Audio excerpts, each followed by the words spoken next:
So, good to meet you both. And you. Good to meet you. I I'm going to know. have a quick drink, always. Have a quick drink. Wet your whistle. Oh, you're not on Monster yet. No, Oh that's your my first gosh. one, to be fair. Is that your first one? It's my third at the minute. Third. Today. Third, right. You might have to get a photo because my phone's here. Do you mind if we get a thing for Instagram? Oh, we saying, can "Get sort yourselves all that. on"? Oh, it's fine. Draw some It's traffic, fine. man. It's fine. So, am I definitely in this one? Who's on sound? Gazzy, you want sound? Am I definitely working? Because I want to know if I'm talking into DJI. Hi. I think it'll become both. We're not full on professional. Look, here you go. Look, They're fairly rigged up. That's essentially what we're dealing with. Wait, all right, So, okay. And obviously, like I said, So that's camera there, and that's for I'll just afterwards. do what I need to And do. you're gonna cut up, right? Okay. I've got my work cut out. Have you? So, what kind of sleep did you have before preparing? I started work at 6 a.m. Saturday morning, Right. and then I hadn't slept since then. Wow. And work. I worked, yeah. So And what do then you do? What do you do work-wise? This cafe. Oh, is this yours? This is mine. Ah, right. Okay. Yeah, this is my cafe, and then finish my shift. I should have done my research. Well, you didn't do any It research. It would have been publicly known information. I can't believe you actually tuned into it live. I'm flattered. Why I did? Thank I you don't very just walk much. into things and go, what am I doing here? Could have been kidnapped and all sorts of stuff. we can't be asking 20 Who hours, knows? honestly. You know. We I've got tracking on my iPhone. I'm joking, yeah. we honestly didn't know it were you at start because they were like Knocking at the there were door? kids knocking at the door trying were to they? come in Yeah. about 10 minutes ago. And Well, all looking that. at people's shoes like, no, not here. We're like, No. see you later. No. Oh yeah, you can. Just. You can just Is see it just? It's just checking if shoes are right. Yeah, okay. that's the one. Okay. But, We fitted these blinds and we didn't do the best job, did we? No, we on the measuring of the Yeah, them on a whim. I think your DIY skills there. no, not DIY. I'd just say your Decorated. sign angle. That is all my work. You're just Proud of boys, that. aren't you? Yeah. Essentially. I mean, we bought all these forfeits and we just don't really. We bought all these snacks. I don't even need to know. So if you want a dog biscuit or some kind of spread. Do you know what? It's True nice. story. So I'm from a council estate in Barnes called Athersley North. Big up Athersley North. Athersley North. And so we couldn't afford Win-A-Lot for our dog Lassie when I was a kid. So we used to buy Chappie and some nondescript biscuits. But the nondescript biscuits were really nice actually, because I used to nibble Human them. edibles. Yeah, I'm sure I used to just nibble dog biscuits. Really? Yeah. Well, there can't be much I'm difference sure you've like had a dog biscuit before. I haven't. I tried Well, the thing is, because I'm not up for having some wholesome biscuit varieties of Win-A-Lot. It's a dog's they're life going home right to now. my dog. But they can't. My dog likes ginger biscuits, so it's the same thing. Isn't it? Ginger biscuits. Yeah, apparently they're calming, but she's just addicted now. That's what It's we just call like guys. King is just like get yourself in. Okay. Have you ever done anything similar to what we're doing? I've done, yeah. What's the longest stint you've had live on air? I did 100 hours. So we did a charity thing when I worked. So before I worked at Galaxy or Capital, I used to get told off for calling it Capital. It's Capital. It's Capital. Capital. Oh, it's very fancy. I did the breakfast show at Viking FM, and for charity we did this 100 hours on air thing, and I think we raised about. Did we raise 40 grand or something? Not much. Which was That's considering it was on the loads. radio, you know, and you know, and it's before people could, you know, do Yeah. things online and all Yeah, sorts of stuff like that. yeah. We did have internet in 2001 or 2002. Intranet. It was, you know, you were just on 56k dial-up. You couldn't use the phone and be on internet at the same time. Yeah, I think we raised about 40 grand. Now I was on air for 100 hours, so 6 a.m. Monday morning, right the way through to 10 a.m. on Friday morning. You not have any sleep? No, nothing. Zero. How many white Dan, monsters? we have. We didn't do Monster back then, it was Red Bull. We have literally done nothing. 24 hours has been. I am absolutely See, flagging. it's easy. 24 hours is easy. Hang on a minute. No, but we did wake up. We've been up for. Not 100 hours though, Dan. No. How did you manage that? I don't know. We just kept going. Lots of caffeine. But what we did, we tried to keep ourselves busy. So we did the breakfast show in the studio, 6 till 10 a.m. Then from 10, the DJ who was on would come on, but I would be constantly joining in on the show. So I'd be somewhere. I'd be in an Asda somewhere in East Yorkshire. I'd be somewhere else. So we were always off doing something. You're like on call. It's like we were on call, but I would be co-hosting the show. So we had early technology called a Comrex, where we could essentially use, you know, you put a couple of SIM cards in this thing. It was early technology, but it worked. So wherever we were travelling, we were mobile. So the DJ who was on, say, the guy who was on after me on Viking was a guy called Griffo. he would then, Hirsty, where are you? Da da da da. Oh, we're just driving out A63. We're just going over Umber Bridge because we're going to Hessel, or we're going to here, there, and everywhere. So we were always on every single show, and then we'd come back to the station, do late show, then I'd do overnight show, and then do breakfast show, and then so it just kept you going. And people brought sweet things down to keep you going. Dog biscuits, sandwich bread. You know, dog biscuits, heroin. Fried heroin, moreish. My friend on the radio once said that. I know, genuinely, I'm only joking. You know, it's not. I'm only jesting. Yeah, my friend once said that on the radio years ago. Did you get in trouble? Did you manage to bleep it out? He got fired. Really? So it's a very irresponsible thing to say. He did get fired. You know what? I think it took a good guess. Question, I want to get inside the radio here. Ask me any questions on radio, by the way. Any questions you've got What are you about... about to ask? I was about to say, radio. we've been right at the point out, we've not introduced this guest at all. Sorry. Welcome everyone to the knows, podcast. but everyone probably does know who Stephanie No, you Hirst don't. is. Hello. Hi. This is Stephanie Hirst. She's a UK famous, probably world famous radio DJ. Not really. She was my childhood growing up, HIRSTY'S and JoJo, on the honestly on way to school every day. I could not get enough. So yes, so you've been on the radio your entire life, forever, and now a bit more showbiz. Is it like you're doing a lot? You do TV now? I do a lot of telly stuff. So I did Jeremy Vine's show on Channel 5 on Friday morning. I do all sorts of bits and pieces. So I'm always kind of, and I public speak for a living as well. I've got a brand called Believe Achieve. If you believe it, you can achieve it. So, because these two words, you're a Believe Achiever, and I'm guessing you are as well. Look, you've got this first. Yeah, true. Believe Achiever. You believed it, you've achieved it. That is true. You're a Believe Achiever. I can tell you're a public speaker because I'm already getting inspired. I'm like, I'm doing it for 24 hours, then I'm doing 100 hours here. Yeah. So I create, because these words, Believe, Achieve, I saw them in a book at school because I got bullied really badly. I didn't walk out at school gates with everyone else for quite a considerable amount of time. So I used to stay behind in the library and just read anything I could get my hands on. So I'd read a book, and one day I read this book, and because I was working at my local radio station, I started at Radio Air in Leeds. Is that when you were like 15? 12. Were you just doing teas? Yeah, I'm making tea for DJs. We've been on Wikipedia, we know some things. At the age of 12, I was making tea for DJs. And then, but that wasn't enough. I wanted to be on air. I wanted to do a show. I wanted to be on. So I was always saying, so I saw these two words. It was this in this paragraph. It says, and she believed and she achieved or something. I said, oh God, believe, achieve, believe, achieve. So I used to tap on my forehead and believe and point on achieve, believe, achieve. And I just wanted to do a show. But I was like 14 when I saw those words in a book at school. Then I eventually at 16 got a show. Well, I covered for someone that was That's off. got to be one of the youngest. Yeah, surely. I think there was a couple of others that were around my age as well who started at that age, because you could back then. You could get on really young. And then I stopped saying believe, achieve because I didn't need to. And it's only later in life it came back to me when I needed it. And I started saying believe, achieve, believe, achieve, believe, achieve. And I just think it helps you manifest things. It helps you get off your arse. Do it. If you think, come on, I can do this. Believe, achieve, come on. Talk and to me about you a little law of attraction. It's the law of attraction. It's that thoughts become reality. You manifest things. Yes, I am honestly so into law of attraction at the minute. Yeah. But we were literally saying it beforehand, but I'm not like, I'm going to say, right, I'm going to be a millionaire, then by next month I'm going to be a millionaire. There's loads of hard work that's got to go into it, but as long as you're putting that positivity out there, I think you're more of a positive person. I think it's not going to win you Euro millions. Exactly, You're not Well, gonna, we've got a ticket in car, so we might have done. You might do. 2 people won, what was it? Was it 11 million last night? Or Last 12 night? million? Has it been claimed? I don't know. We've got a ticket in car. We've got a genuine ticket in Really? car. There was 12 million up for grab, so I think 6 million each has gone to 2 people. Well, I bought a ticket, so I'll have 5.5, and you can.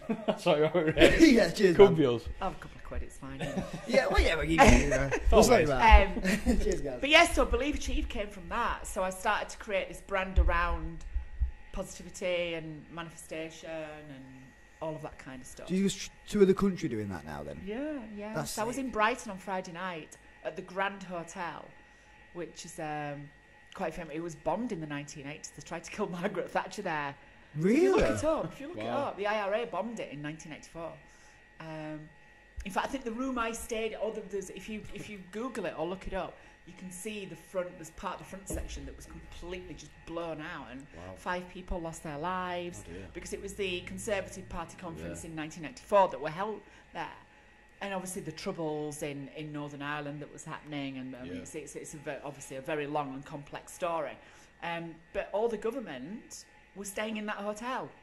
So you've got them all in one place. I mean, for the IRA, it seemed like a like, may as well wrap it up, put a bow on it. Yeah. I think that it pretty much was 5 birds, 1 stone they were hoping for. I think that was the thought process. Obviously, we had the Good Friday Agreement. This is going to be serious, isn't it? But all of that. So actually, I'd always, when I've been in Brighton loads of times over the years, I've always kind of looked at it because it's one of my, growing up during the 1980s, because I'm old, growing up, that's one of my first memories. I remember the Falklands War when I was really little, and then that bomb happening at the Grand. So, you always remember the first news stories as a child, don't you? I don't know what yours were when you were growing up. May have been Diana or something like that. 9/11, innit? Oh, 9/11. Yeah. Just. What years were you born? 96. 96, so you'd have been 1 in 97 when Diana died too, About 9/11 when the wheel big telly arts, big backlight, that's the one. I remember Brazil versus England quite well. So you just remember these key things happening, and for me, probably being a decade ahead of you guys, that's my memory in the 80s. So pretty surreal to perform there. It was quite, I mean, it's an historical building anyway. So being in there on Friday night was cool. I had this amazing room as well. It was beautiful. It was honestly stunning. So I get to travel all over the place. I was in Edinburgh a few weeks ago, and working for loads of big brands. So I kind of stepped back from doing daily radio. Okay. Was that a massive change for you? Yeah, but there's only so much Ed Sheeran you can play. Did you feel like you'd sort of done, you'd completed it, so like time to move on to I'm not done. I'll go back to daily radio at some point in my life. It's not completely over. Yeah. But I just had this calling to just help people achieve their dreams. I just, and that's what I want to do. I want to travel. I want to get it into. I was in Europe doing it last year. I want to get. The thing is, I want to achieve my way into America. That's the next thing. So because there's so much we can do in this world. I agree. What's the goal for that company itself? So obviously said America. Have you got like a certain the one in Brighton that you like what to play? Is there a certain like place in America that you're like, I'd love to sell out? I don't know how many places. Broadway. Yeah, you know what I mean, like something like that. I could make it into a theatre show and put it on Broadway. I suppose I couldn't I? Yeah. It's an idea. That's a great idea. It probably is. Listen, I'm not after 10%. Weirdly, I was thinking that this morning. It could be a theatre show. I suppose you let's trademark it here. In my head. Trademark it here and there. Yeah. So I do that. So, but obviously you want to ask about Galaxy and Capital. We want to take it back. Take it back. So when obviously I did read that you got your job, making teas first. Was that intention to get on radio? Like, it's just a job making teas? Yeah, no. You got in. How you started. Yeah, it's how you start. You get in because you just don't get on straight away. You wouldn't playing on age of 12 these days, would they, to make teas? That's it. It's very different. Because the DJs back in the 90s or 80s or whatever, they'd have their cars. They'd have a sponsored car from the local car dealership, like Alan Partridge. Yeah, like yeah. And it'd be sign written down the side. Yeah. So it'd be like certain DJ drives something from Ringway-Ford or whatever, and they'd swan up with their fancy cars. They'd get out, come into the studio, and it'd be all us, the helpers, that was doing the, preparing their records. So, and because everything's computerized today, so the artist, it's called PRS, Performance Rights Society.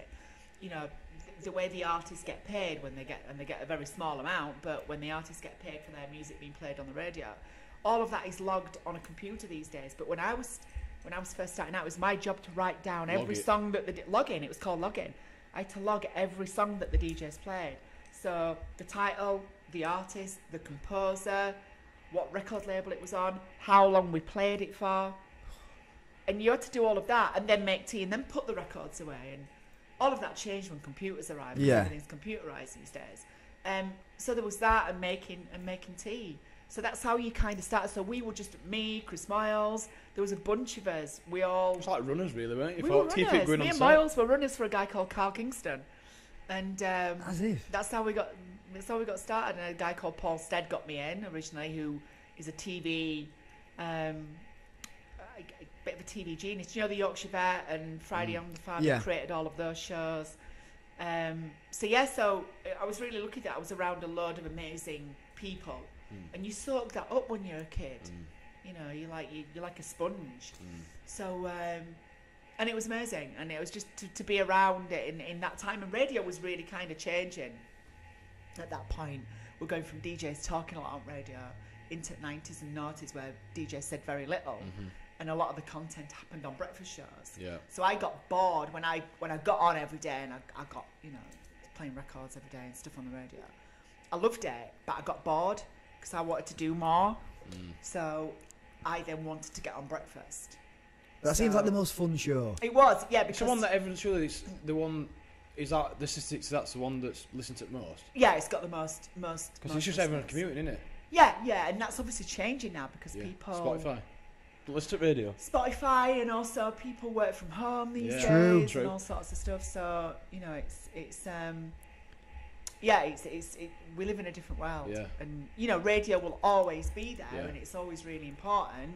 We've got everything on demand, haven't we? But everything, you know, I think what we're going to find in the future is radio in a linear form will always exist, but it become more like Netflix, and you know, podcasts will become more just niche. audio.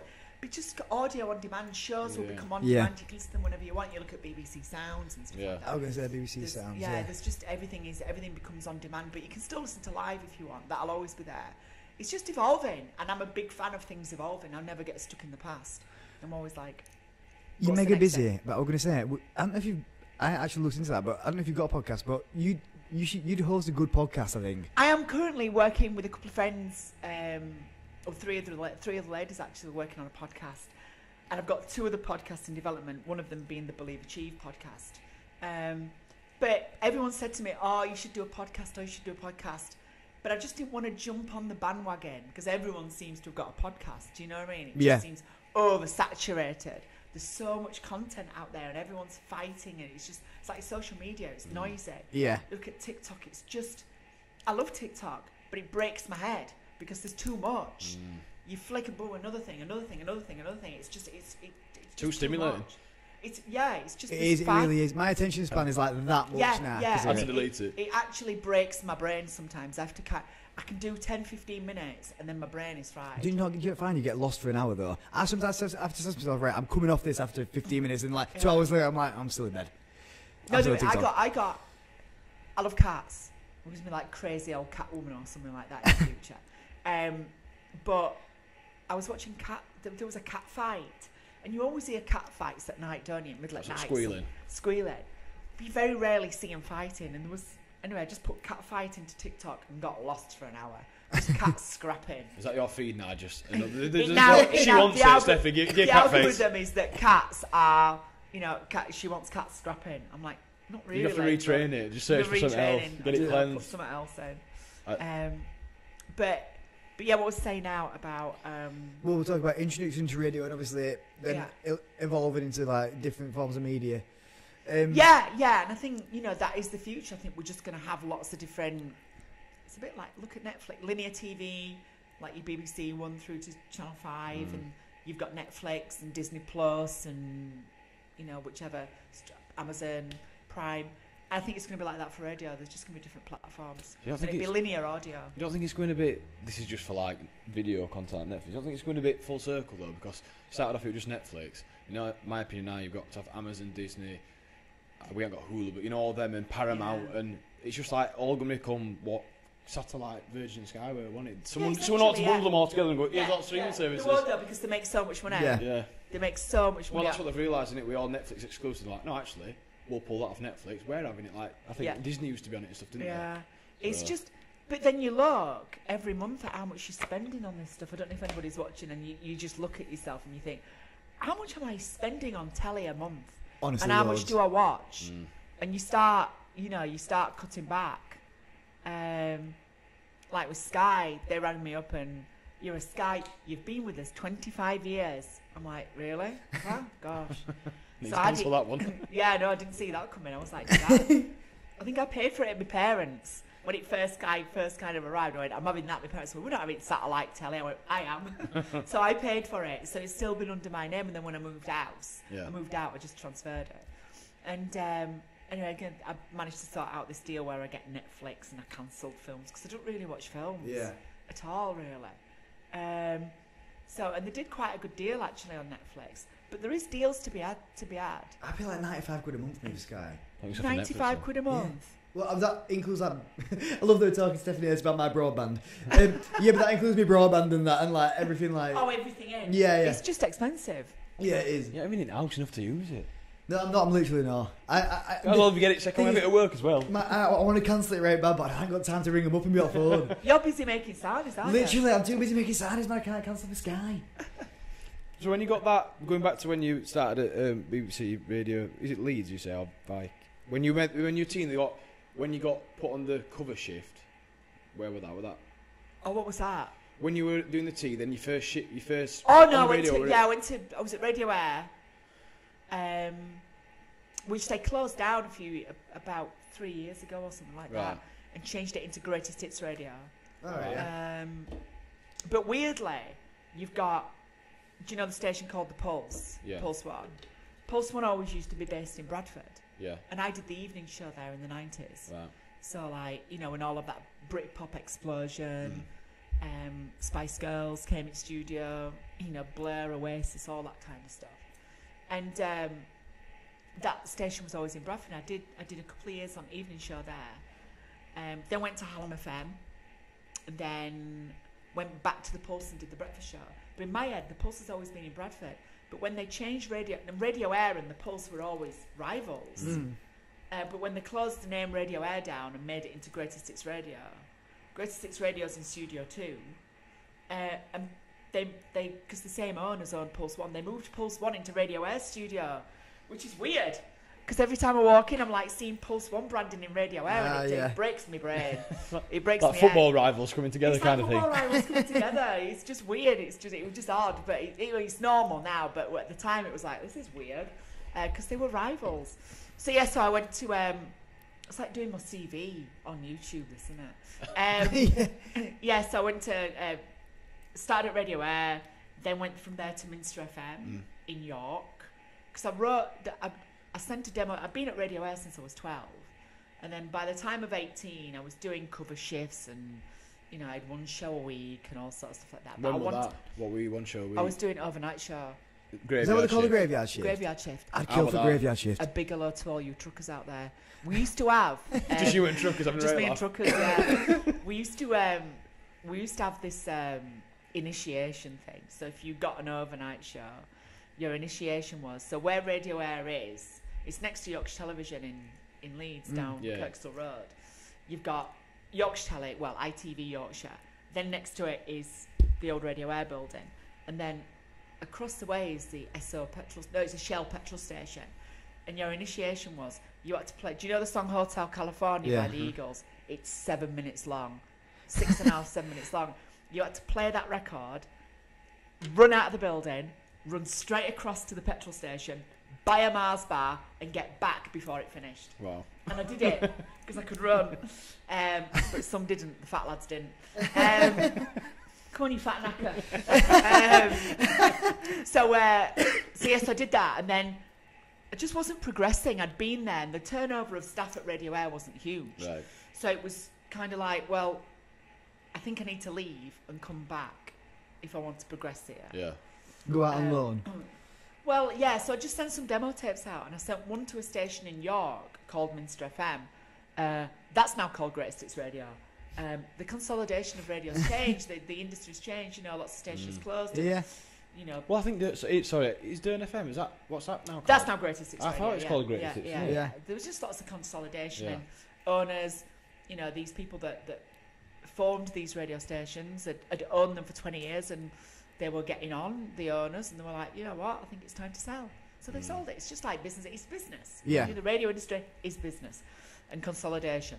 And as the industry needs to evolve, it just does. So I sent some demo tapes out, and I sent a tape to Minster FM, and I got a letter from the boss there, a guy called Paul Carrington, who'd worked on stations in Manchester and stuff like that. But he was the boss. Anyway, he sent me this letter that said, you're not what I'm looking for, but good looking, you search for work. You're a bit too young, because I was like 18. I think he wanted someone a bit more mature. So I was sat on my bed, and I used to have a little mock studio thing, because my dad used to be in bands. He was a singer and a guitarist in a band. Right. So when he came off road, I commandeered his tape deck and microphone and stuff like that. Made myself a little bed studio. And my parents had a phone in their spare room, but I used to nick it and run cable under the door into my bedroom. No. So I'm sitting on the edge of my bed, looking over at radio bedroom with the phone, and I'm looking now, I'm reading this letter, and I'm looking up, and I'm looking at the phone, I'm looking at the letter, I'm looking at the phone. I just got up and rang the radio station, reception, and said, hi, can I speak to Paul Carrington? She put me through, and the guy who'd written me the letter, the boss, answered the phone. And I said, hi, I'm just calling. I've just had a rejection letter from you. He said, oh, what's your name? Told him my name. He said, oh, yeah, I remember your demo. Yeah, I listened to it. Yeah, that letter got there quickly. And he sent it yesterday. I said, yeah, well, you said I'm not what you're looking for. He went, yeah, you're just a bit too young. I said, no, I am what you're looking for. And he went, you're not. You're just a bit too young. I said, no, I am what you're looking for. And he said, no, you're just a bit too young. I said, no. I am what you're looking for. You're not listening to me. Believe achieving action, in it, essentially. And then there was a silence on the phone. And then he said, well, if you think you are what I'm looking for, come and do a live demo now. What, live on air? Live? Barnsley. Right. He told me the address. Well, it said on the letter. So I got in my car before sat-nav, just found my way to York, drove hell for leather down A64. I couldn't break the speed limit because it was a Vauxhall. It's the Vauxhall Nova that I've still got. Yeah, what a car! Yeah, I've still got it. Restored it. It's in storage at the minute because it's winter. Because if it sees any salt on road, it'll immediately rot. Yeah. And anyway, yeah. So drove hell for leather down A64, got to York, went in. He gave me a pile of CDs. Press play and record on recorder. I said, right, do half an hour for me. It wasn't live. All right. And then he came in after half an hour, rewound the tape, and listened back to it, and went, why didn't you do that on your demo? You're on Sunday. And gave me a Sunday night show. So if you didn't pick up that phone, if you didn't just ring that number, that's butterfly effect right there, isn't it? It's manifestation. Literally. So what did you do different? I don't know. I can't remember what I did different. I don't know. Just believed and achieved it? Yeah, I think I don't know. I don't know what I did different on my demo. I can't remember. It's just been your confidence and you were just probably was. I was probably in their studio. I had their jingles. I don't know. You just got out of Vauxhall Nova. You were pulled. I got out of Vauxhall Nova. Adrenaline. It's fine. Got there. Yeah. As a proper, I don't know, question. What's involved in like a demo? Say you don't really. Is it like you're playing songs and you like pretending to talk to an audience to get them like G kind of essentially you when you talk on the radio, it's called a link.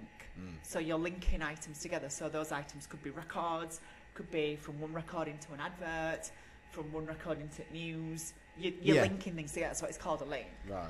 And so you send them 5 or 6 links on a demo, maybe 3 or 4.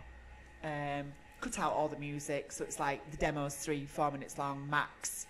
It's all your best bits, and you try and entice that boss to want to hire you, essentially. So it's just. Does you have to be massively over the top? Just like going up next, Ed Sheeran, blah, blah, blah, like yeah. You just want to show your best stuff. So and he gave me a Sunday night show sitting in for someone, and then from that I got more work.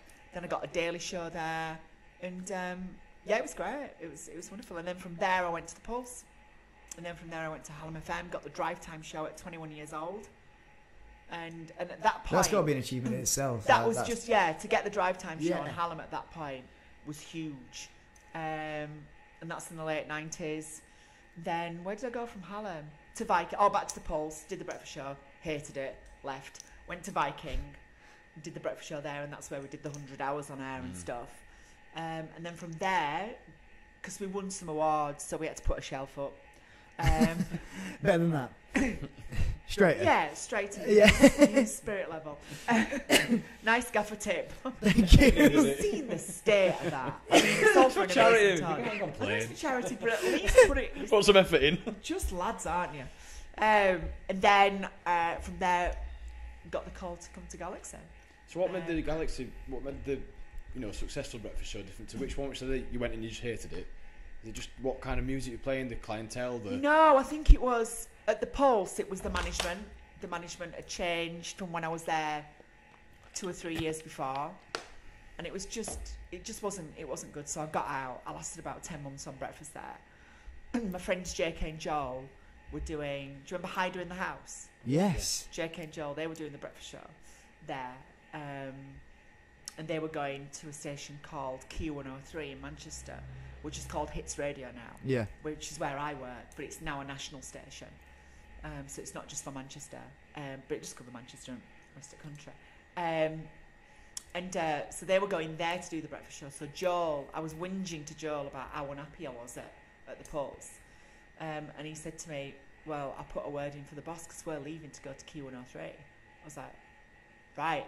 Anyway, that afternoon, he said, the boss wants to see you. So, drove, hell for leather. No, it's got some rating miles on it. No, I went in my Nova at this point. I was a bit fancy. I got a BMW at this point. I was like, come on. Got there in no time. Yeah. So, drove down M62, got to Hull, met with the boss. Then he rang the managing director. She came over to the hotel across from where Viking was on the marina and asked me there and then, do I want the breakfast show? Obviously. Went, right, I need to get out my contract at the Pulse because I was in a 2-year fixed term contract and you can't break that contract. But luckily the boss at the Pulse, me and the boss I didn't get on with, but there was another boss who was the MD. He was from Barnsley, so he got me out of my contract. Nice. So I don't think he liked the boss either, to be honest. I don't know, he never said that to me, but he got me out of my contract. And then I joined Viking, and that's when it all started to happen. And it just shows you, doesn't it, that we can all have bad managers. Yeah. And I had a bad manager at the Pulse. We didn't see eye to eye, and I think it was both of us. It wasn't just him, it was both of us. I was going through a really bad time in my life. We just clashed. But I went to Viking, and the guy Stuart, who was the boss at Viking, just got the best out of me and the best out of the team, and we won. It's now called an ARIA, which is like a radio Oscar. It was called the Sony Radio Awards back then. And, what age did you win that? Because that's about 22? 22, 23, something like that. That's actually my young, isn't it? Yeah. So I got Radio Oscar. And then from that, that's when people started to, all right, what's this? What they're doing on Viking? So then from that, I got hired to come to Galaxy, which is now called Capital, which is the biggest commercial radio station outside London, and did that breakfast show. And that's where HIRSTY'S Daily Dose came about. That's where we thought I created that show with Danny and Jojo. You already worked with Danny from previous though, didn't you? Yeah, Danny. I brought Danny to... So Danny, we've just had a reunion actually. Oh, yeah. Which is really all nice. Three, I saw it. I saw that. Me and Danny have not seen each other in 9 years. Wow. Really? So it was really nice to see him. Yeah. So I'd known Danny since he was 15 because I've always DJ'd in clubs. I've always DJ'd live. So I was doing this under-18s night in Barnsley at a club called Hedonism, which is on the Westway where there's a McDonald's, there's Morrison's, and there's... Is it that massive club thing? No, you're not on about Escapade, are you? No, not Escapade. That used to be Pharaoh's. Right. Yeah. Escapade, I used to work in Pharaoh's. No, it's now a car park. Right, okay. It used to be the Co-op when I was a baby. And then in the 90s it turned into a club called Hedonism. And I used to DJ there. And I used to do this under-18s night on a Tuesday night. And Danny comes up with his little baby dreadlocks and he's just looking really cool. And he went, I can rap. So, and because he looked cool, I gave him a shot. And I was only he was 15, I was 17. And he said, have you got a tune called Insane in the Brain by Cypress Hill? And I said, yes, I'll put it on. And he rapped to it, word perfect. Absolutely word on the mic? Perfect. Yeah, on the mic, yeah. Absolutely word perfect. And so then every week he would get up and rap to a tune.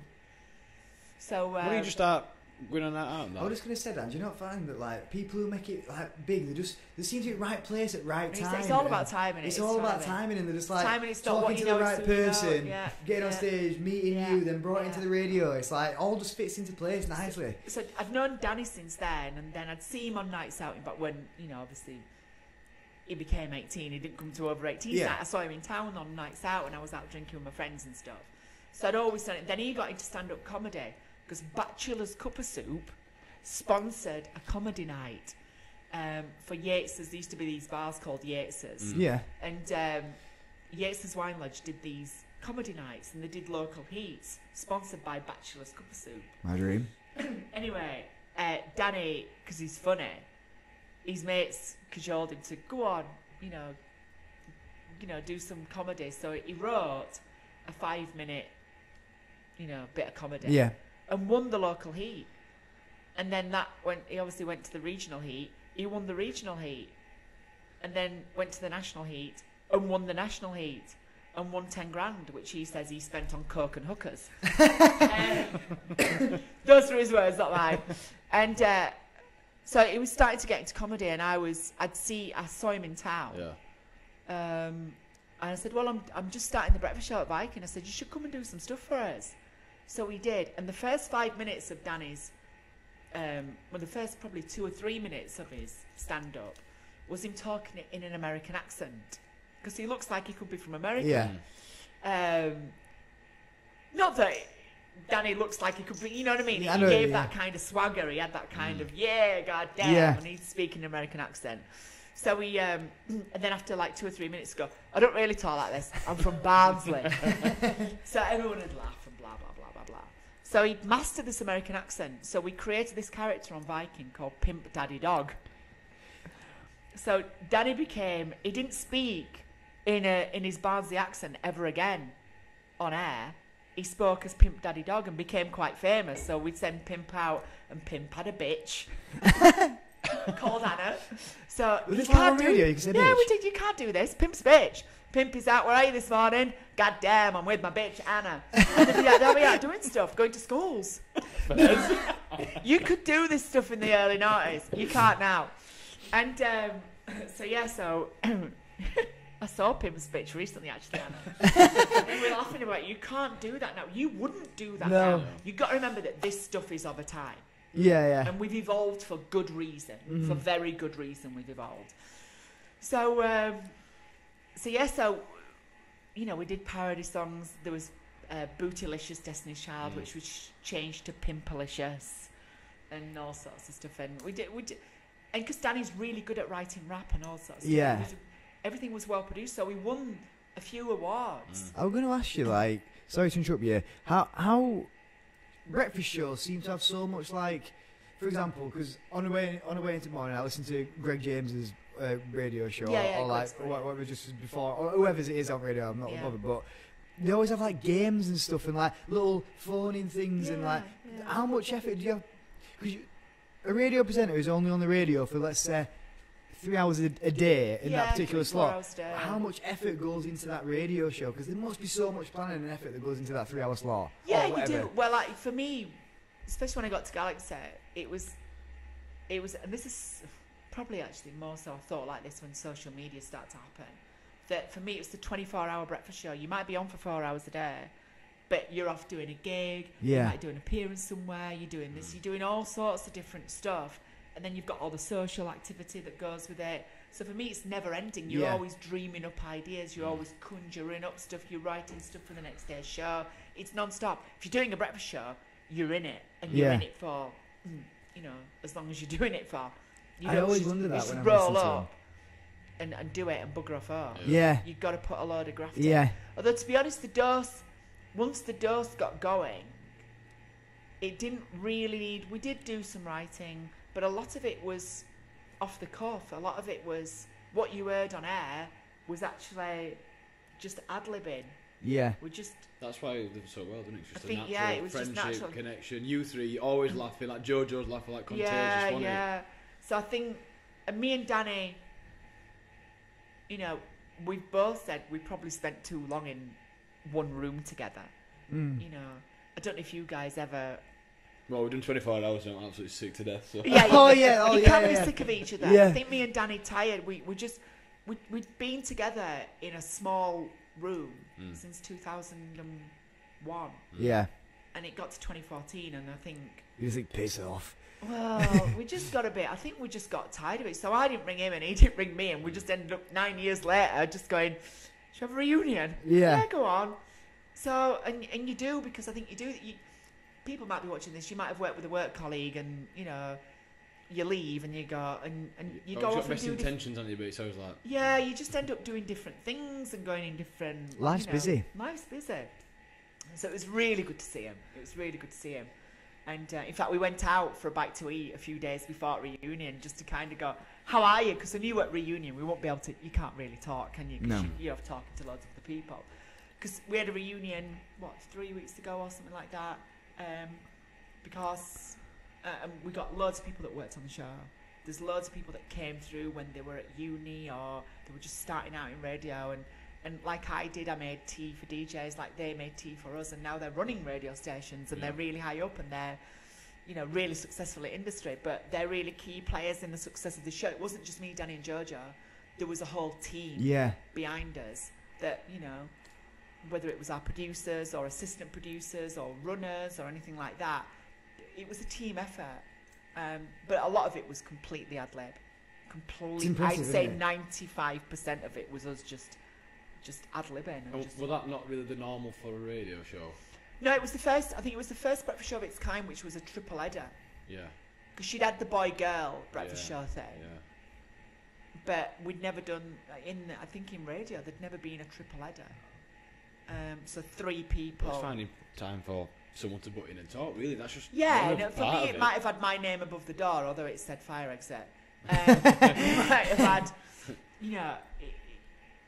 it was all of our show. Yeah. Because I've never seen, I've never placed myself above anybody.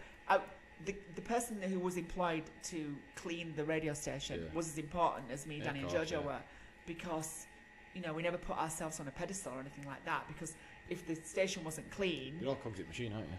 Yeah, we're all cogs in the machine, and we're all as important as each other. Yeah. So we're all equal, and I've always said that we're all equal. But it was amazing to do, and it was there was. Whether it was Old One Game or whether it was He Said, She Said or Hey Yorkshire or Clio Watch.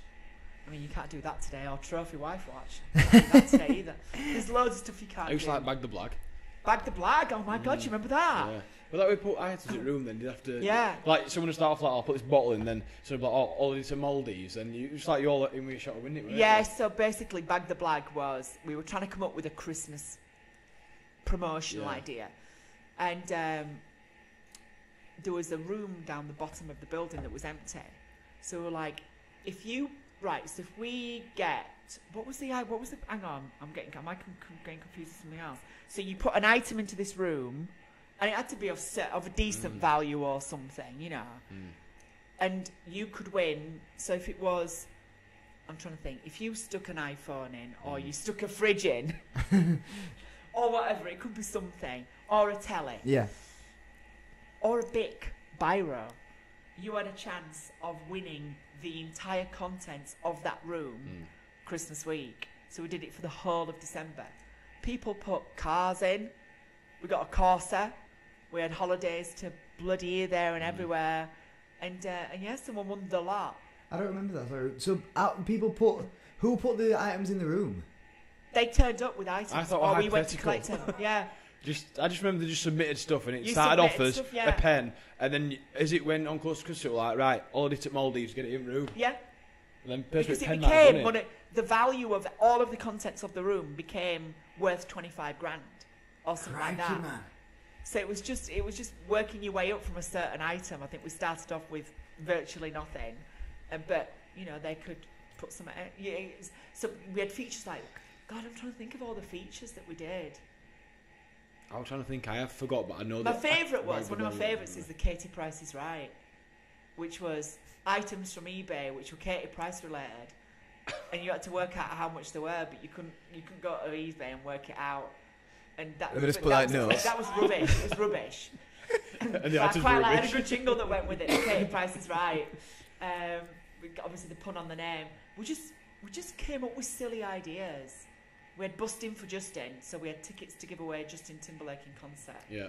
Bustin' for Justin, which was how long can you wee for? So the person that wees the longest on the toilet wins the tickets to go see Justin Timberlake. So we timed you from you held your phone. That is mad. To having a wee. Obviously, people were pouring water down. Yeah. Somewhere else back outside. 45 minutes later. There was busting for Justin, gusting for Justin. I can't remember what the mechanic for gusting. We just did all sorts. There was always a week didn't go by without a silly game being on air or something. Do you always think of these ideas and think, should we just do that? We used to have little brainstorms every month or something. Every couple of months we'd have a brainstorm. But we'd invite, this wasn't just me, Danny and Georgia, we'd invite people from sales department, marketing department, people that wrote the adverts, creative department. We just invite everyone into a room. There's many different ideas and heads you can get together. Yeah, just, no idea was a bad idea. Yeah. Genuinely, you can create. And it was all about, for me, it was all about creation. And for me, it was getting out as well, getting out and meeting the audience. You find a lot of breakfast shows don't do a lot of that social activity anymore. No, it's not, is it? Milo and Rosie are brilliant at it on Pulse One. Right. They are phenomenal, and I trained those two anyway because Milo was, runner on our show, and Rose was our receptionist at Galaxy. Really? So when Jojo was off on maternity, we were looking for someone to replace Jojo for 6 months, and we trialled a couple of people doing demos and pilots, and it just didn't work. And one day I went to the toilet, and Rose, who's hilarious, was sitting on reception, working on reception, and I walked through reception. She said something funny, and whilst I was sat on the toilet, it just occurred to me, I was like, Rose. So I walked back into the studio to Danny and Georgia and said, we should pilot Rose. And they went, oh my God, yeah, that's a good idea. So we weren't an hour at the time, we were having a post-show meeting at the studio. We walked through to reception, asked Rose, do you want to do a pilot to cover for Jojo when she's off? She immediately told us to F off in shock. I went, please, honestly, please. And she went, yeah. Anyway, because she's hilarious and really creative. So we said, right, we'll do pilot tomorrow or day after, whatever. So she came to do a pilot dressed as a pirate. I'm here for my pirate. She's right for the show. Dressed as an absolute head to toe. It's on radio, you can't see that, can you? See, but it was just funny. So it was hilarious. So she got the breakfast show, and that started her career in radio. And then Danny Milo, right place, right time. was only from down the road, isn't he, in Castleford. Milo, we'd seen him in the Yorkshire Post, or the Yorkshire Evening Post had done a double-page spread on this 14-year-old kid. I mean, he's in his 30s now. This 14-year-old kid who was claiming to be the youngest breakfast show DJ in the country, because Ofcom, the regulatory body for broadcasting and radio and everything and telecommunications, they give out these 28-day restricted service licenses. So you could broadcast to South Kirby for 28 days on a local, on a small transmitter. And they did this in Morley FM. Yeah. And Milo was doing the breakfast show, age 14, before he went to school. And the Yorkshire Post did a story on him. Anyway, my producer I was on air at the time at Galaxy in the studio, and he chucked down the newspaper, went, look, mini-me. So I looked at it, I was like, oh my God, we've got to get him in. So James, my then producer, posh producer James, contacted the Yorkshire Post. They contacted Milo's parents. And he said he'd love to meet us in the article. He said he'd listen to us every morning. And he'd already seen us when we did opening of Escape. Right. Because we did a big Galaxy, we opened that when that first opened. So he'd been a kid and seen us there. And anyway, he came in. He came in with Haribo and modelling balloons, aged 15, to impress us. I've just been best woman at his wedding. Oh, and really? On top table, I chucked him some modelling balloons while I was doing my speech. Knock us up a dog. And anyway, so he comes in and just blew us away. And he said, do you want to see my birthday present? I was like, yeah, go on. And he went into his bag and pulled out this pair of headphones, these studio. We used to use in radio years ago, they were called DT100. They're like white headphones, studio headphones. And all studios had them back in the day. And I got a pair for my 15th birthday, like he did. So I was like, wow, bloody hell, this is weird. Anyway, so then he used to come in on the show and help out. And then so I nurtured him and took him under my wing.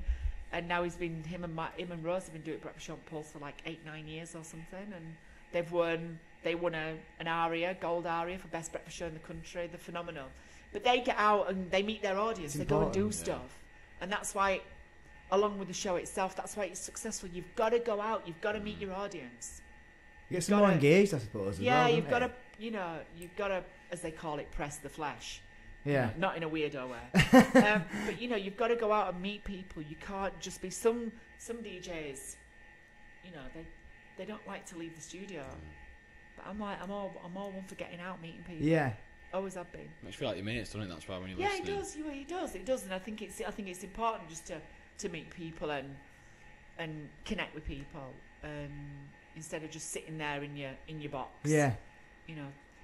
Talking crap every morning or whatever. So I think that was one of the reasons why our show was a success, because we'd do karaoke nights, which was karaoke and curry. Genius. Look at that notes, man. God's sake. Karaoke night.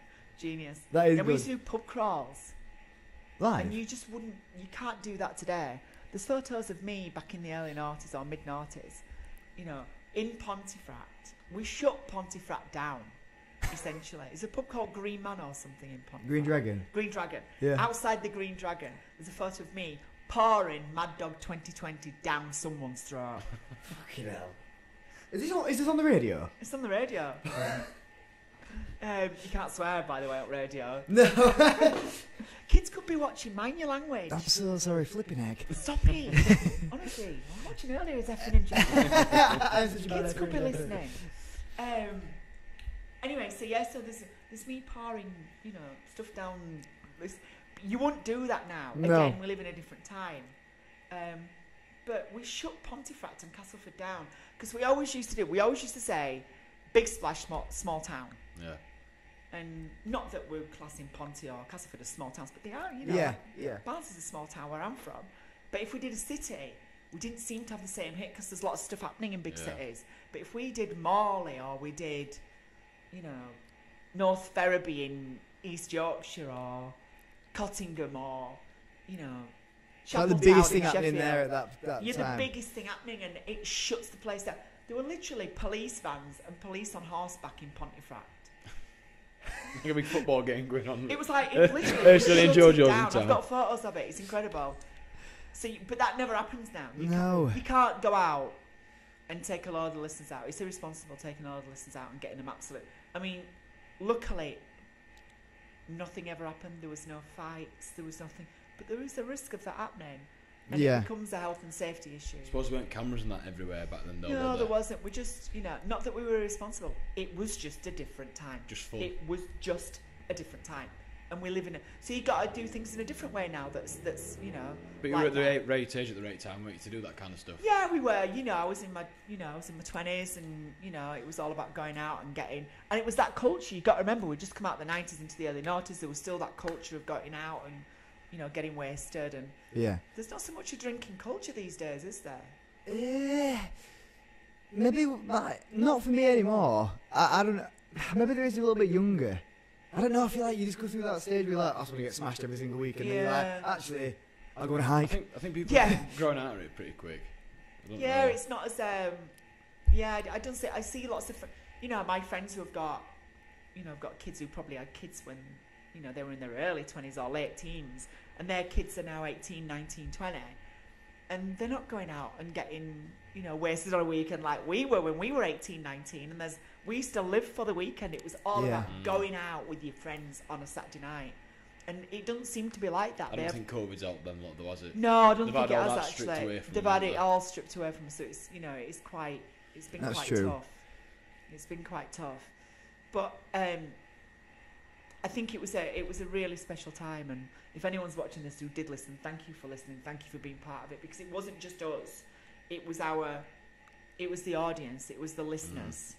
It wasn't just us that made that show. Like the community. It was we had our 9 listeners. Yeah. Listened. We used to sit, we had 1.4 million listeners, but that just sounds like you're showing off. That's amazing though. It is. But it sounds like you're showing off. I'm looking for get 1.4. We've got 9, but we said we got 1.4. Yeah, 9, So we just said we had 9 listeners. Well, we said we had 8 listeners. Yeah. For ages. And then what you find is radio stations, when in fact the audience figures are coming out, they do it in 3 or 6 month blocks. They do the audience research. And I do remember you saying that, your ninth listener. You used to say it all the time, didn't you? So you find radio stations going, we've got the most listeners. Thank you very much if you're one of our listeners. Da da da da da. We've got 650,000 people listen to us every single week. Blah blah blah. So we've got 9. It makes it feel more personal, though. Of course it does. Well, it's not showing off. Yeah. You are listening number 7. You were number 7. So we did this dose name tour because we were like, we want to get to know the listener as as personally. And so we'd say, if you're going to text in, if you're going to get in touch, put your dose name, create a dose name, which is your name combined with something of what you do for a living. Give me an example of that. So, It takes me about half an hour to get stuff. Well, no, but you'd create your name. So your name, Andy, you'd be Subs Andy. Subs Andy. Or Andy Subs or whatever. Okay, right, I get you. So you'd be, Yeah. And you'd be Dan. What do you do for a living? Dan Sales. Sell plastic. Dan Sales. Plastic Dan. Plastic Dan. There you go. You'd be Plastic Dan. Get that on a t-shirt. So so you'd be that would be your dose name. Yeah. So we used to get people, texting in with that. They'd end their messages with their dose name. Then we had a dose name tour, which was we'd have a night out. If you create a dose name, come and meet us. We want to meet you. So we'd have a night out with dose name. Then we did the dose name tour. So you had a card, like a credit card. So we did Who Is Listener Number 9. We had to find. So all of the radio stations are boasting about how many listeners they've got. We said we've got 8, and then one particular listener survey, we said we've gone up 1. We've got 9 listeners. So who's listener number 9? So we were like, who are you? Mystery. Have you just started listening? Who are you? Anyway, it was all made up, and we chose someone. I think she's called Louise from Doncaster or something like that. And so we had loads of little credit cards, dose name cards, with 1 to 8 on them, which we'd give out. Yeah. But there was only ever one number 9 card, and it went to this, and it was a gold card. That's me. You didn't get anything with it. Bragging rights. You couldn't get a cheap Wagamamas with it or like that. You just. We've actually got a question from Stephanie. It says, does Stephanie think that a return to the old licensing hours would improve the nighttime economy for young people? Yes. I think there's varying reasons why things changed. One, the millennium. So you guys probably you wouldn't have been going out then because you were. Well, smashed on party rings. You were smashed on rusks and party rings. J2Os, yeah. So when the millennium happened, for those that are old enough to remember, when you went out, if you're going out with friends on that night on the millennium, clubs were charging 40 quid to get in. It was just ridiculous. So everyone went, I want to have a party at home. I'm going to go to Asda, get some booze. Mm-hmm. And that made people think about having home parties or having drinks at home before they went out. So people started not to go out as much. Smoking ban stopped people going out as much because they didn't want to stand outside having a fag. And then also licensing laws. When it became 24-hour drinking or late licensing, because when I used to go out, you'd meet your friends at 7:45, then you'd see everyone, you'd do a pub route, because you're all like sheep following each other. And then you'd all go to the most popular club in town, which luckily I was probably DJing at midnight. And then that club would close at 2. You'd be down at Chicken Shop, and because where I'm Barnsley, there's only 4 taxis in the entire town. Everyone is waiting for a taxi home. There's no worse than that taxi queue, is there? Yeah, exactly. So that was it. Whereas now, you don't have clubs. Club culture's dead. It's a series of bars. That's very true. So it changed. That changed everything. So I think if they did change the licensing laws back to how it used to be, last orders at 1:30, 2 o'clock, or maybe 3. I think we would get people, because you've got people go out at midnight now. Yeah. It's like you're on holiday. You go out at midnight when you're on holiday. Literally. Having pre-drinks in an apartment and that. Yeah, exactly, yeah. So, but, you do that here now. I think that's what you do when you're young. You start with pre-drinks, and now you just start going out early and early and early. Yeah, whereas I'm into afternoon. In fact, I've not had a drink since August last year. So, and it's not because I have an issue with alcohol. It's because I dropped a full-size musical instrument on my nose, a tuba. That's massive. Yeah. I don't know what a tuba is. I'm sure it's like... A tuba is like a brass instrument. It's a big brass instrument. You drop one of them on the nose. Yeah. So yeah, I was at my friend's house, and she's like the most intelligent person I've met. She's like PhDs and all sorts of stuff. I think she does them for fun, to be honest. And she was in. We'd been out for dinner, and she cajoled me into having a drink. So we had this amazing night out in Owenfirth, where she lives, and she was making another drink or whatever when we got back to hers, and I was twiddling about on a piano because I got to like grade 3 on piano, and I can't play but I can a little bit. And out of the corner of my eye I saw this tuba. I was like, ooh. So I got off the piano stool, went over, picked the tuba up, sat back down on the piano stool, piano's behind me, and I'm blowing into this tuba, going can't get out of it, and it was kind of slipping away from me on my leg underneath, so I pulled it towards myself with the mouthpiece. What do mouthpieces do? Come off. They come off. Ooh. So it slipped from beneath me underneath, and the whole circumference hit me directly on the top of the nose there. Now, obviously it hurt, and it put a hole in my face, and I should have really gone to hospital because it was a hole. Yeah. But I just put some Savlon on it and went to bed. And but I noticed over a period of time that whenever I had alcohol, I mean, I always got snuffly with alcohol with my sinuses. I think I'm allergic to alcohol. I think it's the sulfites in wine and all sorts of stuff, and I've always been a bit allergic to it. But I noticed over a period of time that I couldn't breathe when I had alcohol. I mean, this sounds disgusting, I'm really sorry, but I'm bunged up now. Yeah. And always am, because I've got a deviated septum, because I've crushed the inside. You can't see it on the outside. I've crushed the inside of my nose. Is that the tuba? Yeah. Yeah. So I was meant to have it fixed in January, and then that got cancelled, and then it's now in March. But it's getting worse.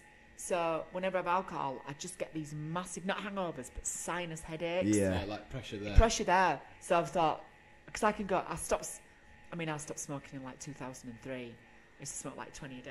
I only smoked from 1998, something like that. I just went cold turkey. Just stopped. It's easy to stop smoking.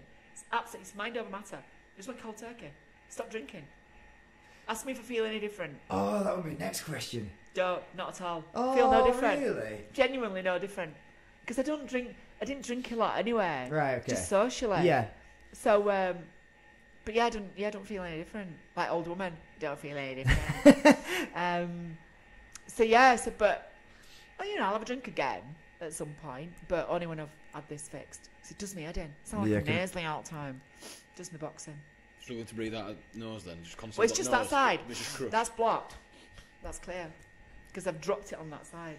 Because I'm an idiot. Because I'm an idiot. Don't drink and play musical instruments. It'd be worth it if you could actually play a tube, wouldn't it? Oh yeah, it'd be alright if I could actually knock a tune out. It'd be alright. But yeah, so yes, I've not drunk, which is actually quite nice. I quite like testing myself. I quite like going cold turkey with stuff. Yeah. So if you're struggling to stop drinking or it's mind over matter. Just do it. Just do it. Get on with it. There's all this vaping. Everyone's obsessed. I'll be honest. I'll be honest. I used to be obsessed with vaping, me, but ever since I stopped, you don't need it. You just don't. Did you fall out of the womb with a vape? With a vape or a fag in your hand? They do these days. You didn't. You are. They do these days. Well, probably do actually. Have you seen all the kids with vapes all the time? Vaping. There's a school there. I drive past it every day. 13-year-olds just vapes. Crazy. I'm going to pull up and say, listen, you don't need it. Did you come out with that? Come on. Get it done. We've got another one. Another question. Who was Stephanie's biggest influencers professionally, and who are people locally that have influenced and supported her with her career? Who's that said? Just ask that question again. Sorry. Who were Stephanie's biggest influencers professionally, and who are people locally that have influenced and supported with her career? Oh gosh, my biggest influencers, I guess, professionally, those DJs I grew up with at Radio Air. Yeah. A guy called James Whale, who is now on Talk Radio and Talk TV. He did The Late Show, and it was legendary. If there's anyone of a particular vintage, he did this late night talk show, which was so huge. ITV gave him a network TV show from 1 a.m. on a Friday morning, and it was huge. It was, you know, Steve Coogan did his first ever appearance on television on the James Whale show. All right, fair play. So, you know, it was a real platform for people as well, and they filmed it inside the radio station, inside Radio Air. So you're basically just doing his show, but they've got film cameras in, pop it on RTV. Yeah. It was on telly. Yeah. It was a Yorkshire TV production. That was next door. Yeah. In fact, they just ran cables over the car park into Yorkshire telly. On the way to get a Mars bar from shop. Yeah. He was on the way to get a Mars bar. We were in South California. So Whaley was a big influence on me. I think he was the first person I really kind of listened to on the radio, because he used to do this thing between 10 and 11 before it got adult talk at 11 o'clock. The first hour was basically plugging the phone number and getting the calls stacked up that they would do after 11 o'clock. But also you could call in and do what they called a do-it-yourself dedication. So if I wanted a song on or whatever, I would ring up and say, can I have this, da-da-da-da. Anyway, they'd call you back and you'd get to introduce it on the radio. Cool. I rang up so much I got banned. Not by my parents who were using the phone, by the actual radio station. But Whaley was a huge influence. And then the people I worked with, so Paul Stead, Carl Kingston, people like that, when I first, those key DJs who I worked with at the time, those were your sign's falling off. Those were the first ones. Here's your opportunity to put it up straight. He knows it's time's nearly up. Ready for bed, innit? It's ready for bed. There you go. And so people like that, originally when I first got in, but also the people that helped me and the bosses. I've had amazing bosses that really gave me the opportunity to shine when I first started out. What's it like? Because obviously you've gone from you're coming like running like you said, like doing logging and like that, making teas and whatever. When you finally get that person saying to you, right, we're gonna put you on, I don't know, you said late night shift or Bigelow to all you truckers out there. Yeah, exactly. But like, I think it'd feel amazing for that first opportunity. Like, yes, this is the big break here. I'm gonna have to you don't want to cock it up either. Your first, you know, when you do your first show, you don't want to say the wrong artist name. The first song I played was Miley Ray Cyrus's dad, Achy Breaky Heart. Nice. I called him Billy Ray Cypress. Oh no, really? Yeah, I think I was cacking myself. I was just nervous, which is weird because occasionally, because I do hits radio, which I'm on tonight from 7 o'clock. I'm tuning in. Tune in. You'll be in bed. Oh yeah. I forgot I was tired. You were tired. What was I saying now? I forgot what I was saying myself now. Are you on about your first radio show? Miley Cyrus. Miley Cyrus. His dad. Oh god, there was another point I was going to make about radio. What was it? Your big break. You don't want to mess it up. You don't want to mess it up. Oh, I can't remember. It's gone. Oh, there was something I was going to say. It'll come back to you. It'll come back to me. There was a point I was going to make. You know it's out of your name. Like, I've got something to say actually. I forgot something earlier. Oh, that happens all the time. Honestly, the amount. I'll write something down because I've got a memory like a sieve. I'll write something down that I'm going to do next. Put the microphone up. We call it opening the microphone or putting the microphone up because these slidey things are volume knobs essentially, these faders. And I'll completely do something different and not do what I've written down because my brain is just jumping all over the place. It never stops. Thinking of links and what you need to do. Yeah, thinking about what you can do. It jumps all over it. Because you've got such a big platform when you're live on air. Yeah. It must be nerve-wracking and I've always wondered. It never is. Never nerve-wracking. No. Never get nervous. Really? There's a slight bit of when I'm doing, if I'm doing really big stuff. Yeah. And it's complex. So you're giving away a huge amount of money on the radio. And because it's premium rate, there's terms and conditions, there's all sorts of legality stuff. You don't want to cock that up.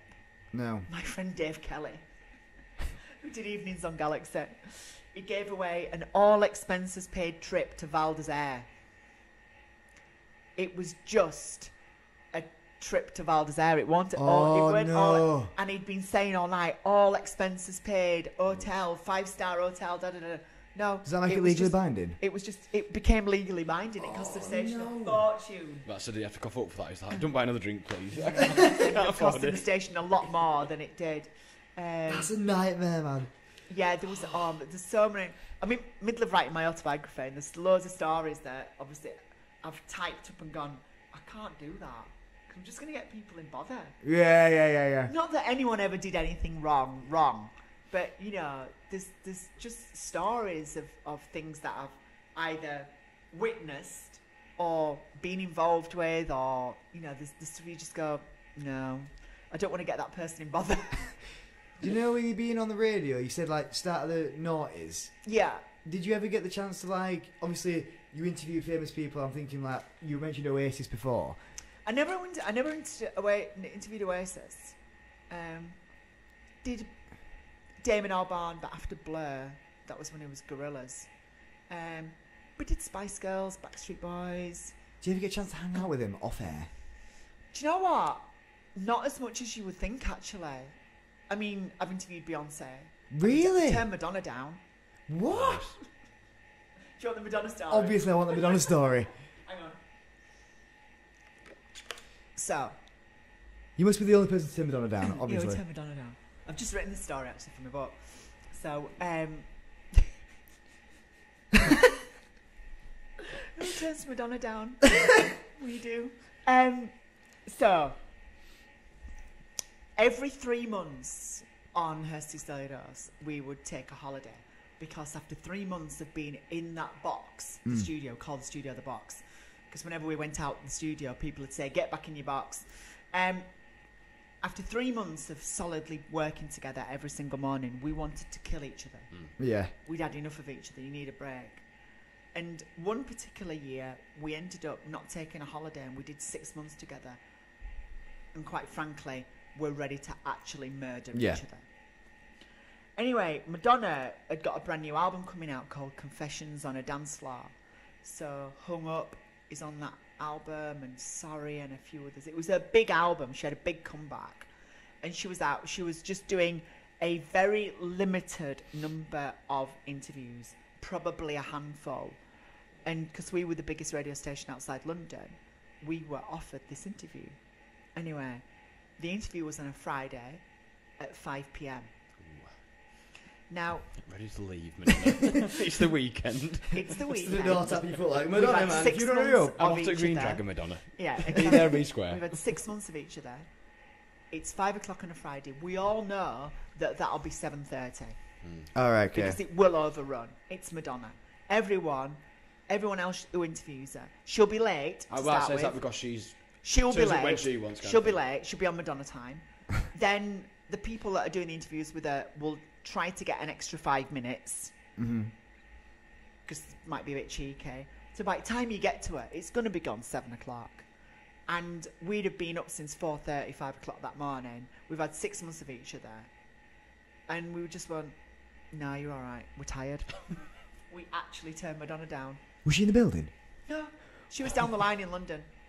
So, but I would love to see her face when she's but like... she wouldn't have known. She would never have known that we turned it down. We'll be tagging Because it would have just been offered to someone else. Yeah, all right. It's like, because you said it's like such a exclusive... This is an exclusive interview. And Yeah, you're like, actually, yeah, I'm all it right. was just an exclusive interview. No, We'd you have keep just, that. she'd have just not known. It'd have gone to somebody else. Yeah. But I like the fact that we as a show went, You just couldn't be arsed. no, we couldn't be arsed. We're just tired. Madonna. It's like, Not even Madonna. it's all right. We're tired. We're just going to kill each other by this point. We've had enough. We're done. You know, you say you do 6 months together, or you do 3 months and then 3 months Only off. because we want to kill each other. After 3 months. We'd had enough. Does it work like you get like 3 months complete break, or just a bit? Oh, no, you'd have a week off. Week off or 2 weeks. Right. Sorry. Maybe a week. Sorry, I get you We'd now. probably have a week off every 3 months with a 2-week one in the summer. Right, get you. And actually, I think that day, the Madonna one, I think Danny had got a flight early the next morning as well. So that was like... Madonna's just taking piss at minute, isn't she? She's just, Taking it away. yeah, just too much. Sorry. So we turned Madonna down. Which I like. It sounds more bigger than the story itself. No, but it's doesn't good. it? It's cool. I was a going to nice feel good little for that. story. I just said no to Madonna. I We weren't just interested. said no to Madonna. But yeah, Beyonce, all of the big artists of the time, because I finished that show in 2014 and then came away from radio for a bit. But anyone really from when I properly got going, probably from the mid-90s to like 2014, you had them in One Direction, people like that. They were just in studio. They just did interviews because they had to promote their albums. They had to promote their singles, so you got them in. And what most of them sound? Or amazing. Do they all have Usually, what you egos? find, so the artists are brilliant. The actual artists are brilliant. But it's usually their people. The stuff that they're with, they can look like they've got this massive ego and arrogant and stuff. I once interviewed, the comedian Ross Noble. Yeah. Amazing comedian. He once turned up in bike leathers on his own for an interview. Like that. And I introduced him as Rob Noble. And we just changed from Galaxy to Capital. So we just kept referring to the station as Galaxy, which was funny. I love that. That was quite funny. But it's nice when you've got that rapport. And when you've interviewed them a few times, they get to know you. We did once did this thing with JLS, where we always try to do a stunt or do something with them. If you've got them coming in and they're up for it, usually they'll... So, you've got the O2 Academies. We created the Trap 2 Academy, which is... So we had 3 toilets at Galaxy or Capital. Trap 1, Trap 2 and Trap 3. So we said you could win 1 ticket to the Trap 2 Academy to see JLS live, where you can sit on the toilet with the toilet seat down and JLS will come and perform for you. That's unbelievable. And we did the world's smallest gig. One person? One person. That's mad, isn't it? I think it's on YouTube. I think it is on YouTube. I'll get that up. World's smallest gig. Do you ever get them...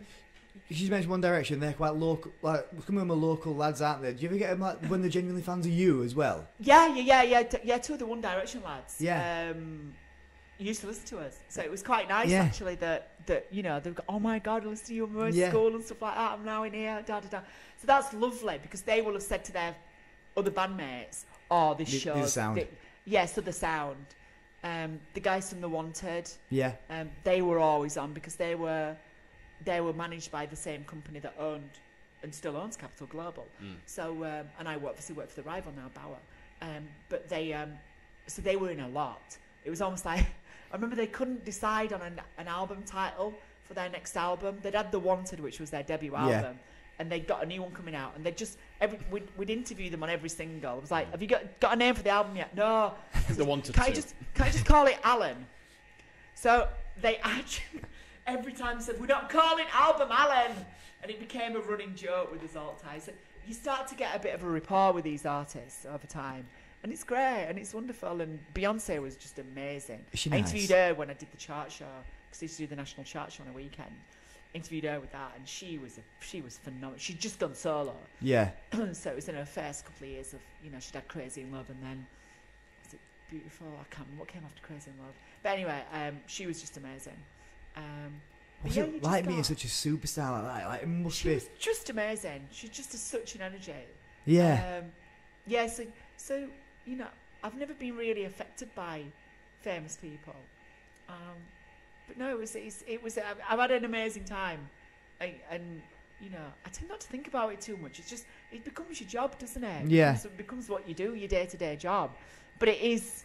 I've never taken being behind a microphone for granted at all ever. It's an honour and a privilege to be behind a live microphone and to be on the air. I've never taken it for granted, ever. It's always been something that I've been very privileged and honoured to do.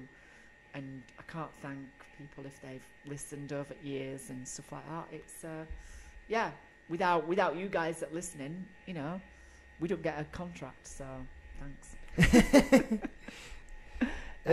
Anything else to add there? Then you got some more questions coming in? Well, I was just going to ask about charts, what were it like? Because I know that you did the charts, and didn't they take it off because they were scared of competition because you were the most popular one, kind of? Yeah. So there was so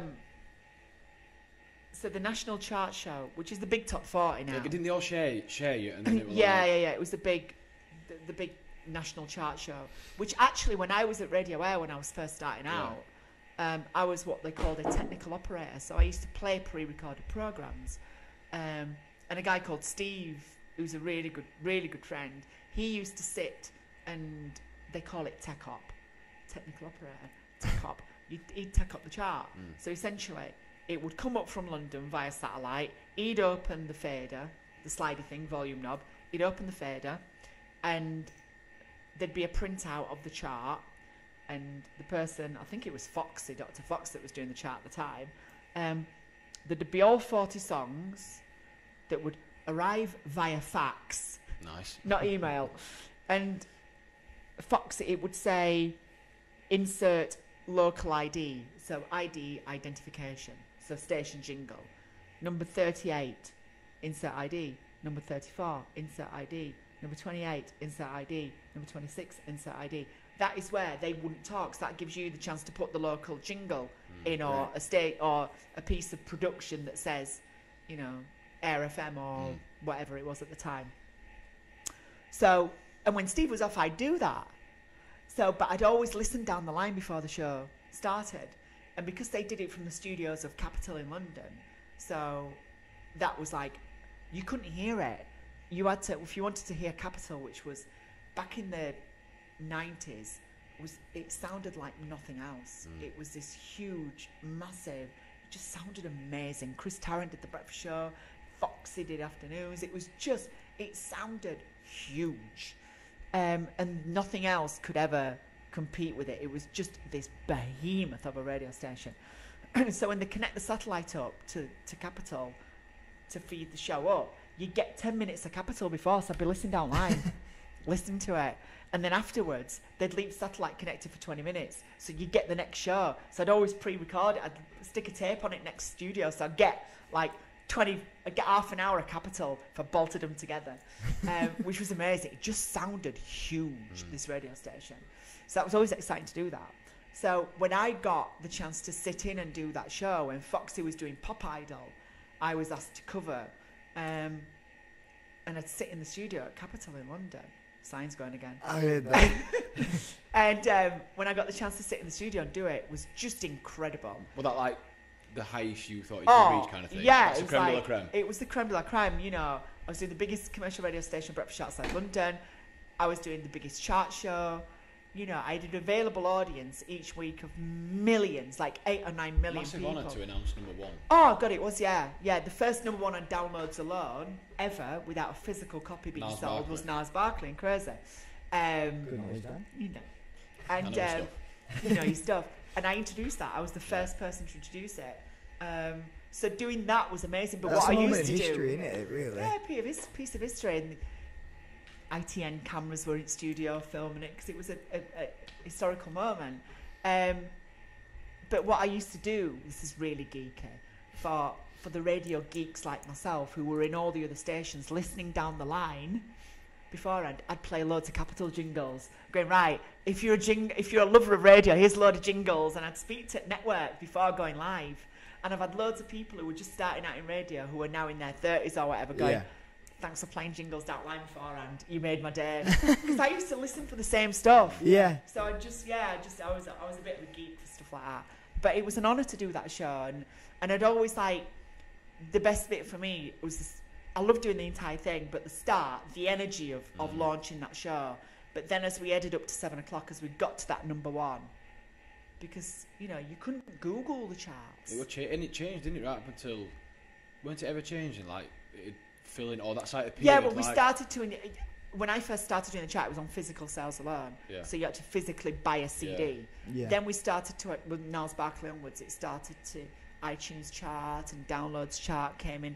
And that kind of changed the chart. And I think the chart's not as important as it used to be. I think it's like, I remember when I was like, probably when you were doing it, I probably knew every UK number one for like 2006, 2009. It was coming on because it was exciting, like who's number one. But like, I don't, maybe because I'm not into like people that don't care music anymore. now. I don't care. Has it lost its prestige? It's lost its prestige completely. Just doesn't. You got any old people getting it, and it's just like it doesn't. It just doesn't feel. It doesn't feel exciting like it used to do, and that is because we've evolved. But I don't think we'll ever stop being fascinated by the chart because as Brits, I think we are by nature interested in charts. You look on, you know, there's always shows on TV, the top 100 this, the top 50 this, the best things, and so we are interested in charts. I don't think the charts will ever disappear, but I think that tuning in to the radio to listen to the charts is not. They still get massive audiences, but they don't get what they used to do. I think when I was doing it, I was on 6.8 million or something. You might get 2 million listening now. So the audiences have definitely shifted. Yeah. You know, the audiences that watch Coronation Street is not what it was, or EastEnders. You know, everything's changing. Everything is, because we live in a world where everything is just much more saturated. And look, you know, you're watching this on YouTube now or whatever, or you might be on socials, you're doing this, you're doing that. We're always doing a zillion and one things at the same time. Whereas it was just like the mainstream media doing it. You just you just had mainstream media. You just had the radio, telly, and that was it. And then, you know, the internet had happened, of course. But it was the chart was amazing. What was the last number one you announced? It was My Chemical Romance, I think it was, and Welcome to the Black Parade. What a tune, man.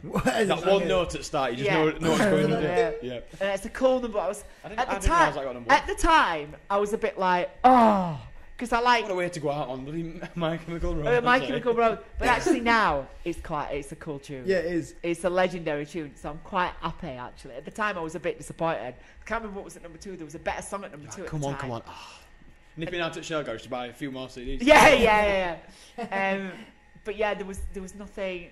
But now, actually, I'm quite happy with it that it's My Chemical Romance. At the time, I was a bit like, but it was amazing, and just to do it. But the problem is that, and this was I'll write about this more in my book, but radio stations were changing, ownership was changing, signs coming down again. I might just leave it. Oh, just leave it. It's about getting a job. And things were changing, so, you know, there was a point where some radio stations who didn't take the chart show were starting to take the chart again, as in broadcast it on their stations. And because I was so dominant on stations in Yorkshire, there was other stations that said, well, we're not going to do this deal to have the chart back on if Hearst is still doing the chart. So I was given a kind of, is it Galaxy? Ultimatum. I had to make a decision, chart or Galaxy. And I figured that the chart is great. It's 40 songs. But it's not. You can't put your stamp on it, though, can you? You can't put your stamp on it. Can't pour it's creative. Mad Dog down people's throats and. Yeah. Whereas my daily show was more creative. You in it. So I was like, do you know what? I've done the chart for almost 4 years. It's amazing. I am broken because I was doing 5 breakfast shows. I got sick of my own voice at one point. I remember walking down the corridor at Galaxy and hearing my voice on the speakers promoting the chart that weekend. And I remember screaming, going, I'm sick of the sound of my own voice. My own voice was doing me head in. And so I was doing 5 breakfast shows. Then we did a weekend overdose. Then we did the Dosecast podcast. Then I had Hit 40 UK. Then we had Hit 40 UK podcast. Then we had Hit 40 UK Europe show that I did. Then there was Hit 40 UK TV. No, midweek update. Other update. There was about 13 shows a week I was doing. How'd you find time to plan that? Well, I didn't. Producers wrote the scripts and I just voiced it, and you know, you put your own spin on everything. Yeah. But I think by 13 shows I was just I was broken. I'd just done my own head in, I think. So it was, in some respects, it was kind of like, I'm having a rest. Yeah. I just focused back on, and I think the dose suffered when I was doing the chart a little bit because my attention was taken off doing other things. So when I got back from to just do the dose, I think I focused more on that show again. Because you get pulled from pillar to post. It's you know, but it was amazing. It was you know, there's only been a few people that's ever done that, and I feel very again another bit of radio history. Yeah, I've been just bloody lucky. I'm just a geek. I'm just a geek. I'm a geek that just loves radio, and loves, you know, I'm just a geek. I'm quite happy to be a geek. So to pinch a bit from you, what advice have you got for 2 local lads, 2 Barnsley lads who want to make it in, you know, like this similar space? I mean, we'd love to be on radio, to be honest with you, wouldn't we? But we're not DJs or like that. But what advice have you got? You've got to come up with creative ideas, and you know, you look at people on YouTube. Karaoke. I've already got it. You've just got to you've got to think big. I know it's not easy with budgets and stuff like that, but try and think original if you can. Try and be original, but also don't be afraid of doing something that someone else has done. You know, I'm not a big fan of plagiarism at all, but you've got to put your own spin on it. You know, if they're going to make a fridge, you know, make a better fridge. Yeah. Or make a different style of fridge, or do something different with something. You know what I mean? Original 100% of the time. You can't be. You know, the same radio. I can't remember. There's 8 ideas, and everything is a spin on those 8 ideas or something. So it's, you know, it's just trying to be and you guys obviously watch a lot of YouTube. Yeah. Who's the guy? What's his name? I love him he's on YouTube and socials and TikTok. He always bursts into a room and he chats to his mate and then he ends up doing a rap and then it ends up, oh God, what's his name? The young lad. Yeah, he's only like 20 or something like that. Oh. American guy. Oh, is it? And he ends up, his mate's on the keyboard and gets a tune going, then he starts rapping and then cuts in. But it's them multiple times. I've got no idea. Who's Oh, that? they're amazing. I've forgotten his name. I forgot the name. But yeah, but it's been creative and production values and language. Be careful on your swearing. I'll stop that immediately. Be careful on your swearing. Because you never know who's watching. Yeah. You know, you've got all ages watching and you've got to be careful and, you know, I just feel like I'm telling him off. You need to swear. I'm not. No, my dad always says to me, I can't watch you because you're always swearing all the time. Yeah, you don't need to swear. You don't need to swear. I was effing and jeffing on microphones for years and then all of a sudden I went, do I really need to? He's creatively swearing. Yeah. So we used to do, if we're talking about swearing, we did this on the air. We were like combo swearing. Take your favourite swear and twin it with a tool or instrument. And then we got people to text in what they were, but we couldn't read them out. But we just read out the actual instrument or tool. And then there was something else we did with, what was the other creative swearing thing we did? Oh, that was it, the text machine. We got this new text machine, and it used to bleep out swear words.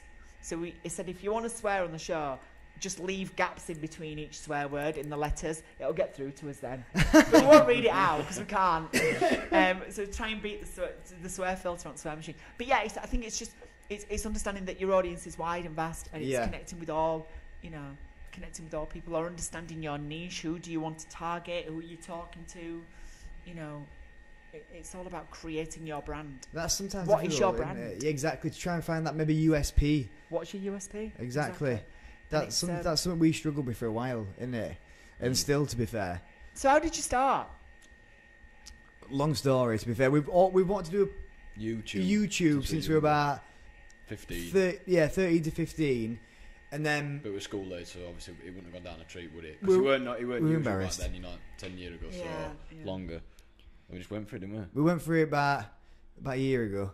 But we started in that kitchen there, just camera, rating beers and stuff. We were embarrassed to put it out then, so we literally put them on Spotify and telling nobody about them. Yeah, expecting stuff to happen. And then we were just like, one time we just announced it. But as USP were then, and it kind of still is a little bit now, we like to drink at time, and we just rated and drank beers and rated them beers. But we kind of we're stepping away from that. We're not stepping away from that. I'm like yourself, and then just. I like interviewing guests. I love that. We don't rate my takeaway.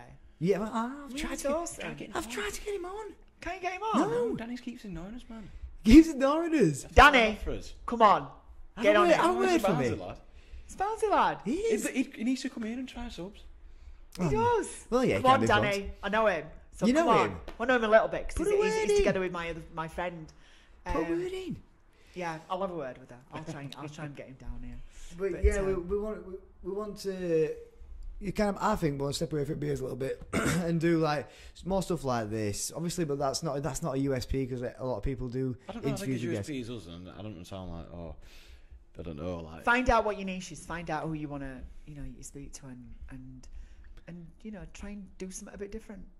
I'm not doing another one who's trying to part out so big. I'm absolutely knackered, man. But thank you for your time. I'm going to leave because I've got to go to Manchester. Oh, you've got radio? I've got radio. I'm on air at 7. There's no traffic on way. Right. I know, exactly. Can we just grab a quick photo? Of course, but this is amazing what you're doing because, I mean, which one of you were born premature? Me. So we went to Kilimanjaro in March. Yes, of course. And obviously, we raised money for Barnes Hospital Charge. So it's going to the baby ward. My sister's pregnant during April, so obviously it's all extra special. So I've raised money. We're at nearly 1,400 quid now. Amazing. So set a £1,000 target, so 1,500. Really? Is it? We still want to get to 1,500 before 6 o'clock, so I'm absolutely buzzing with that. Amazing. So yeah. Well, it's something that's close. I mean, I had a brother that died before the ward existed. All right. And this in the early 70s before I was born. And his lungs collapsed, and he wasn't that. I think he was only about a month premature or something like that. 3 weeks. Yeah, but they couldn't. His lungs collapsed and he died. but this is in the 70s. Yeah. And I think the ward opened in the late 70s, didn't it? I think, or something like that. Or I think it's got special care baby unit, which yeah, is now the neonatal. it's now neonatal. So, which I've been up to, and yeah. and I went to the opening. They did it out or something, didn't they? A few years ago. Well, we're going to go down with check anyway. Once I do climb in March, I'm going to keep it running. You know, the page, see if you get money. Then afterwards, we're going to go down and. Well, my friend Moyles he did Kilimanjaro years ago. Yeah. And he was a unit at the time. We're talking Chris Moyles. Yeah, he was a unit. He was a big lad. He was a big. But now, I mean, there's literally nothing of him now. I've seen that transformation. It's mad. So it looks amazing. He does. Amazing. He really does. But he obviously had a problem with his feet at the time. He couldn't keep him out at Chippy. I love you, Chris. You know I love you. You know I love you. But yeah, I'm so proud of him. He's done so well on you know, because he was eating all sorts of rubbish. Yeah. And you know, he just was like, I think he was just tired of being bigger. And he got a fair size at one point. But did Kilimanjaro when he started that weight loss, and I think that really helped him. Yeah, I think that really helped him. But you've got to get ready for all the altitude differences, and we'll see. You got to go up and down, and you just like get used to it. Yeah. And survive safari after. You'll be fine. You'll be fine. It's an achievement. Remember, whilst you're walking up, believe achieve. Believe achieve. Believe achieve. Believe achieve. Believe achieve. Just believe achieve. Believe achieve. And that goes to anyone that's watching. Anything you want to do in life, anything, if you believe it, you'll achieve it. You'll manifest it. You will attract it into your world. Anything is possible. Believe me, because I'm living proof of it. Believe, achieve. That's the one. What inspiration. What way to end it. Amazing. Thank you. Thank you very much. Hurrah!